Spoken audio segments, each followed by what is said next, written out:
नमस्कार। एनसीईआरटी गुरुजी में आपका बहुत बहुत स्वागत है। यह है class 6 science chapter 4 sorting materials into groups का exercise questions and answers. Question number 1, name 5 objects which can be made from wood. ऐसे 5 ऑब्जेक्ट्स के नाम बताने हैं जो लकड़ी से बनाए जा सकते हैं।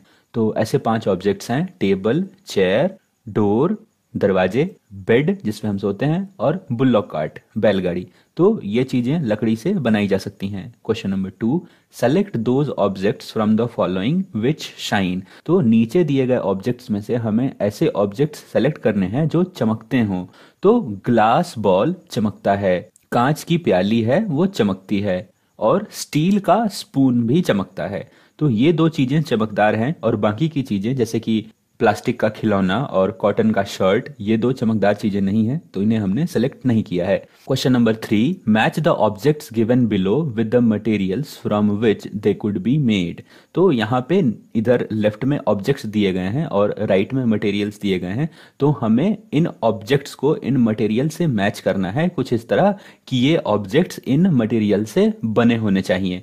Remember that an object could be made from more than one material. आपको इस बात का ध्यान रखना है कि एक ऑब्जेक्ट एक से ज्यादा मटेरियल से बना हो सकता है, and a given material could be used for making many objects. और एक दिया गया मटेरियल बहुत सारे ऑब्जेक्ट्स को बनाने के काम में आ सकता है।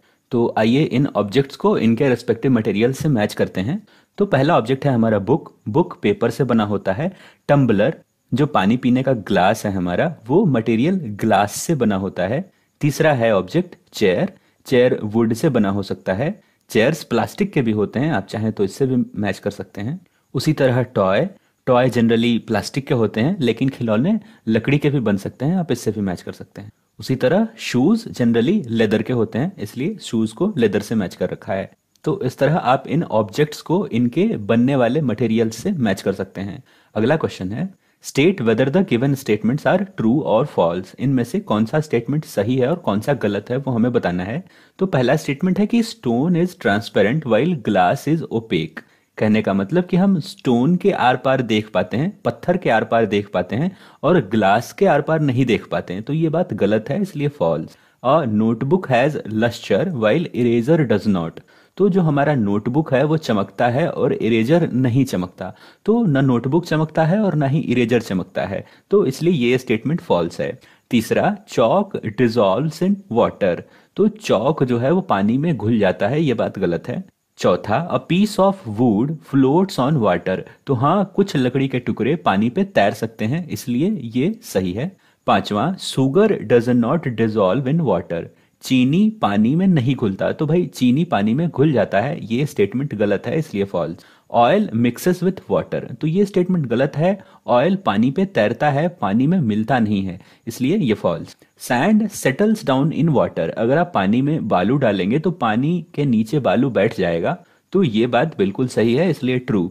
Vinegar dissolves in water. तो जो विनेगर है, जो पिकल्स में डाला जाता है, वो पानी में मिल सकता है, डिजॉल्व हो सकता है, इसलिए ये ट्रू है। Question number 5, given below are the name of some objects and materials. तो नीचे कुछ ऑब्जेक्ट्स और मटेरियल्स के नाम दे रखे हैं, इन्हें हमें ग्रुप करना है as round shaped and other shapes. तो इनमें से हमें बताना है कि किसका शेप गोला है और कौन गोला नहीं है, और दूसरा कि कौन ईटेबल है और कौन ईटेबल नहीं है, इनमें से किनको हम खा सकते हैं और किनको नहीं खा सकते। तो आंसर है कि राउंड शेप वाले जो मटेरियल हैं उसमें आता है हमारा basketball, orange, globe, apple and earthen pitcher. मिट्टी का घड़ा, बास्केटबॉल, नारंगी, ग्लोब और शेप। और दूसरे शेप वाले जो मटेरियल हैं, वाटर, आप जानते हैं वाटर का कोई शेप नहीं होता, हम उसे जिस तरह के कंटेनर में रखते हैं वाटर का शेप वैसा ही हो जाता है, तो ये एक दूसरे शेप का मटेरियल है। और सुगर, सुगर का शेप गोला नहीं है, इसलिए इसे अदर शेप वाले कैटेगरी में रखा है।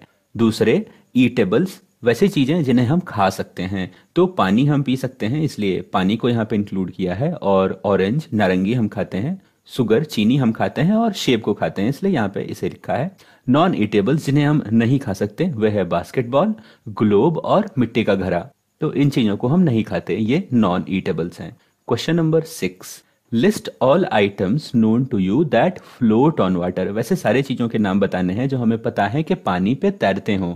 Check and see if they will float on oil and kerosene.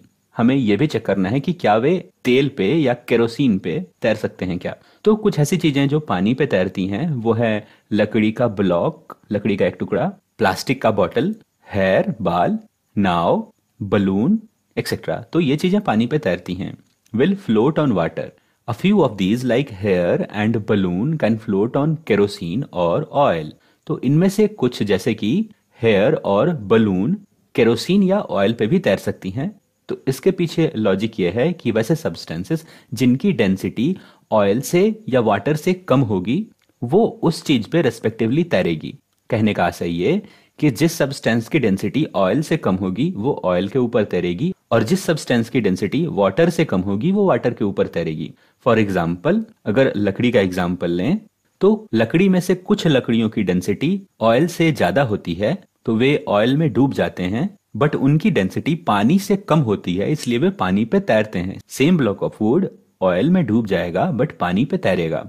तो आप ऐसा लिख सकते हैं कि for example some of the woods have higher density than oil but less than water, hence it floats on water but does not float on oil और kerosene. वो पानी पे तो तैरते हैं बट ऑयल में या केरोसिन में डूब जाते हैं। Question number 7, find odd one out from the following. तो ये लिस्ट दे रखा है कुछ सब्सटेंसेस का, इनमें से हमें एक जो सबसे अलग है उसे निकालना है बाहर। तो ये लिस्ट है हमारा चेयर कुर्सी, बेड बिछावन, टेबल हमारा टेबल, एंड बेबी छोटा बेबी बच्चा, एंड कबर्ड। तो आप देखेंगे कि बाकी चीजें नॉन लिविंग है और एक जो बेबी है वो लिविंग थिंग है, वो जीवित है, वो बच्चा है। तो इसमें से आप बेबी को बाहर निकाल सकते हैं, ये सबसे अलग है और इसका कारण है कि all others in the list are non living things and are made up of wood. तो अगर बेबी को निकाल लें तो बचे हुई सारी चीजें लकड़ी से बनी हुई हैं और नॉन लिविंग हैं। तो इसमें से बेबी सबसे अलग लगा हमें। दूसरा लिस्ट है rose, jasmine, boat, marigold and lotus. तो आप देखेंगे कि रोज, जैस्मिन, मैरीगोल्ड और लोटस ये सारे फ्लावर हैं और बोट जो है वो इनमें से सबसे अलग है। तो इसमें से बोट को हमने बाहर निकाल लिया कारण कि बाकी जो सारे हैं वो फ्लावर्स हैं। तीसरा लिस्ट है aluminium, iron, copper, silver, sand. तो इसमें आप देखेंगे जो सैंड है उसे अगर निकाल लें बाहर तो जो बचे एल्यूमिनियम, आयरन, कॉपर, सिल्वर ये सारे मेटल्स हैं। तो यहाँ पे सैंड जो है वो ऑड है। अगला लिस्ट है sugar, salt, sand, copper sulphate. तो यहाँ भी अगर सैंड को बाहर निकाल लें तो बाकी जो चीजें हैं उनका जो फिजिकल स्ट्रक्चर होता है, उनका जो फॉर्म होता है वो क्रिस्टल की तरह के होते हैं, दानेदार होते हैं, छोटे छोटे क्रिस्टल्स होते हैं। जैसे कि आप सॉल्ट को देखें या सुगर को देखें तो आपको छोटे छोटे क्रिस्टल्स मिलेंगे। सिमिलरली कॉपर सल्फेट में भी मिलेंगे। तो इसलिए यहाँ पे सैंड जो है वो ऑड है और इसे हमने बाहर निकाल लिया है। तो ये खत्म होता है आपका एक्सरसाइज क्वेश्चन चैप्टर 4 का, सॉर्टिंग मटेरियल्स इनटू ग्रुप्स का। मुझे उम्मीद है आपको समझ आया होगा। अगर आपको ये पीडीएफ चाहिए तो इसे मैंने अपलोड कर रखा है अपनी वेबसाइट पे, लिंक आपको मिलेगा डिस्क्रिप्शन में, आप वहां से डाउनलोड कर सकते हैं। इस वीडियो में बस इतना ही। मिलता हूं आपसे अगले चैप्टर के सॉल्यूशन में, तब तक के लिए बाय बाय।